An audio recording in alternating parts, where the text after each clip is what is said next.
नमस्कार मित्रों, जय गुरुदेव, जय शिव शंकर। मित्रों, हमारी सनातन संस्कृति में प्रत्येक घर में प्रतिदिन पूजा पाठ करने की परंपरा चली आ रही है। इसके लिए सभी अपने घरों में अपने आराध्य देवी या देवता का छोटा ही क्यों न हो लेकिन मंदिर या स्थान जरूर बनाते हैं। मित्रों, नियमित पूजा पाठ करने से न केवल मानसिक शक्ति मिलती है बल्कि पूरे घर में सकारात्मक ऊर्जा भी व्याप्त हो जाती है। परंतु मित्रों, शास्त्रों में पूजा पाठ के कुछ नियम भी बताए गए हैं जिन्हें यदि हम नजरअंदाज कर देते हैं तो हमें हमारी पूजा का पूर्ण फल प्राप्त नहीं होता है। ये नियम प्राचीन काल से ही चले आ रहे हैं जो कि आध्यात्मिक और वैज्ञानिक दोनों ही दृष्टिकोणों को ध्यान में रखकर बनाए गए हैं। इसलिए हमें इन नियमों को बिल्कुल भी अनदेखा नहीं करना चाहिए। इन नियमों में घंटा नाद का नियम भी बताया गया है।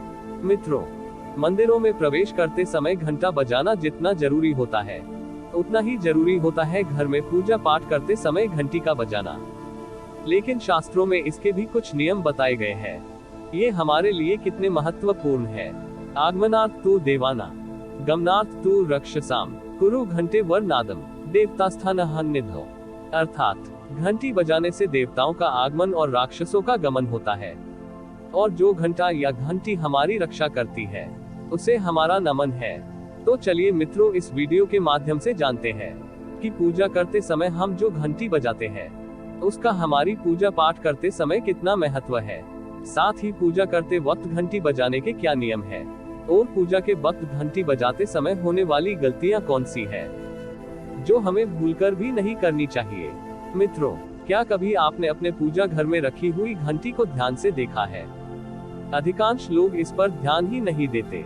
यदि आप ध्यान से देखोगे तो घंटी के ऊपरी हिस्से पर, यानी जहां से हम इसे पकड़ते हैं, इस हिस्से पर गरुड़ बना होता है। इसलिए इस घंटी को गरुड़ घंटी कहा जाता है। मित्रों, घंटी का प्रयोग ईश्वर का आवाहन करने के लिए अर्थात उन्हें आमंत्रित करने के लिए किया जाता है, जिसकी सुंदर ध्वनि से ईश्वर प्रसन्न होते हैं। विधि विधान से पूजा करने में घंटी का प्रयोग करना अति आवश्यक माना गया है, अन्यथा हमारी पूजा पाठ अधूरी मानी जाती है। लेकिन बहुत से लोग इसे सामान्य प्रक्रिया समझकर घंटी बजाना भूल जाते हैं।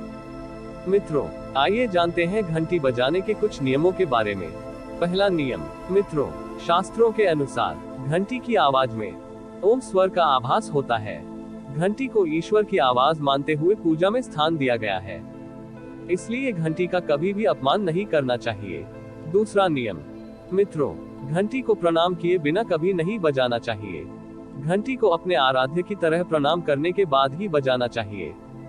तीसरा नियम। मित्रों, आप अपने आराध्य की पूजा कर रहे हो या उनकी आरती कर रहे हो, घंटी बजाना आवश्यक होता है। पूजा प्रारंभ करने से पहले और पूजा समाप्त करने के बाद सुबह शाम घंटी बजाना अति आवश्यक होता है। चौथा और सबसे जरूरी नियम। मित्रों, पूजा पाठ करते समय घंटी बजाने से पहले हमें ये देख लेना बेहद जरूरी है कि घर का कोई सदस्य सोया हुआ तो नहीं है। यदि आप पूजा घर में घंटी बजा रहे हैं और घर के सोए हुए सदस्य जाग जाएं तो अच्छी बात है, अन्यथा पूजा के समय घंटी बजाने वाले व्यक्ति और सोए हुए व्यक्ति दोनों को दोष लगता है। पांचवा नियम। मित्रों, जिन घरों में घंटी की आवाज सुनकर निंद्रा में सोए हुए व्यक्ति न जागे, उन घरों में घंटी का प्रयोग नहीं करना चाहिए, क्योंकि दोष लगने से अच्छा है पूजा करने का कम ही फल मिल जाए। इसलिए मित्रों, पूजा पाठ में घंटी का प्रयोग करते समय इन सभी नियमों को ध्यान में रखना आवश्यक होता है। मित्रों, ऐसी ही पूजा पाठ से संबंधित जानकारियों के लिए आप हमारे चैनल को सब्सक्राइब करना न भूलें। धन्यवाद।